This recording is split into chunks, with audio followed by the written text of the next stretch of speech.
मुंबई गोवा महामार्गाचे काम करणाऱ्या ठेकेदार कंपन्यांच्या निष्काळजीपणाचा फटका आज लांजा शहरातील नागरिकांना बसला। रात्रभर पाऊस कोसळत असताना नागरिक संकटात सापडले, पण ठेकेदार कंपनीचे अधिकारी मात्र गाढ झोपेत होते।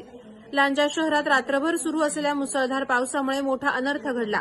पहाटे सुमारे 5 वाजण्याच्या सुमारास मुंबई गोवा महामार्गावरील श्रीराम पुलाजवळील वहाळ पूर्णपणे तुंबलं। वहाळ तुंबल्यामुळे पाण्याचा निचरा न झाल्याने आसपासच्या अनेक घरांमध्ये पहाटेच पाणी शिरलं आणि नागरिकांची प्रचंड धावपळ उडाली। संकटात सापडलेल्या नागरिकांनी मदतीसाठी तातडीनं ठेकेदार कंपनीशी संपर्क साधण्याचा प्रयत्न केला, मात्र नागरिकांच्या तक्रारींकडे पूर्णपणे दुर्लक्ष करण्यात आलं। बराच वेळ कंपनीतील जबाबदार व्यक्तींनी फोन उचलण्यास टाळाटाळ केली। एकीकडे नागरिक पुराच्या पाण्यात अडकलेले असताना महामार्गाचे काम पाहणारे कंपनीचे अधिकारी मात्र गाढ झोपेत असल्याने नागरिकांमध्ये संतापाचा भडका उडाला। अखेर कंपनीकडून मदत मिळत नाही हे पाहून स्थानिक नागरिक आणि सामाजिक कार्यकर्त्यांनी स्वतः पुढाकार घेतला।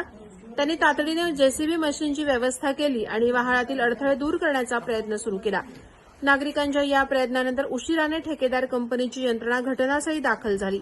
तब्बल 3 तासांच्या अथक प्रयत्नांनंतर आणि नागरिकांच्या मदतीने पाणी हळूहळू ओसरू लागलं तेव्हा परिसरातील रहिवाशांनी सुटकेचा निश्वास टाकला।